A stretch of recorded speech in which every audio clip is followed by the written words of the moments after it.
Recently, India lost a military satellite and with that multiple commercial payloads. इस बार भी problem आई third stage की propulsion में and this is happening twice in a very short period of time क्योंकि यही चीज हुई थी PSLV C61 in May 2025 उसके बाद अब PSLV C62 in January 2026 same stage पे अनोमली आती है and result is the same. हाँ, एक अपडेट है कि उसमें जो स्पेनिश सैटेलाइट थी वो जो अपना मिशन करने गई थी वो कंप्लीट कर पाई क्योंकि वो डिटैच हो गई टाइम के साथ ही। Otherwise rest of the satellite so for what we know they didn't survive. लेकिन 8 महीने का गैप, फिर भी same rocket stage and same problem zone. And ये कोई ऑर्डिनरी लॉन्च नहीं था। This vehicle was carrying Anvesha, एक हाइपर स्पेक्ट्रल सैटेलाइट जो DRDO ने खुद बनाई थी, एक military tech and with that multiple commercial payloads जो कि थे इंटरनेशनल एंड इंडियन कस्टमर्स के। एंड मई 2025 के फेलियर के बाद इसरो ने सब कुछ सही किया ऑन पेपर, लेकिन फिर भी दोनों अनोमलीज हुई at the same point which was at the end of PS3 stage of ISRO's 4 stage workhorse. And ये नाम इसको इसलिए मिला because this is the most reliable rocket. And why most reliable? Because इससे पहले PSLV ने 63 launch complete किए हैं सक्सेसफुली, जिनमें आते हैं Chandrayaan 1, Mangalyaan, Aditya L1 and many more. अब इस सेकंड फेलियर के बाद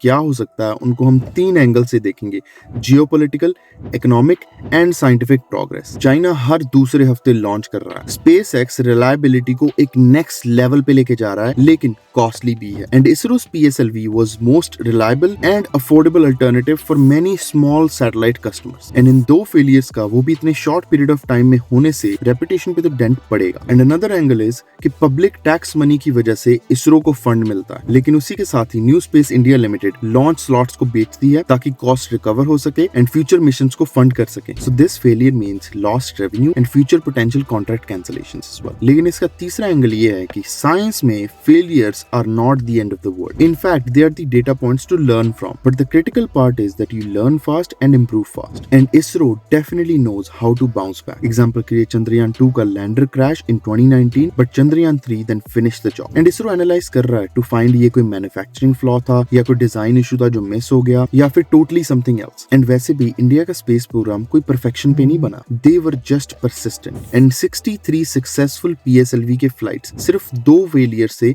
फीके नहीं पड़ जाते। लेकिन अनोमलीज क्यों हुई, इसका जवाब भी जरूरी है for future success, because the world is watching and more than that the future generation of India is watching. बाकी तुम बताओ कमेंट सेक्शन में तुम्हारा ओपिनियन क्या है इस बात पे।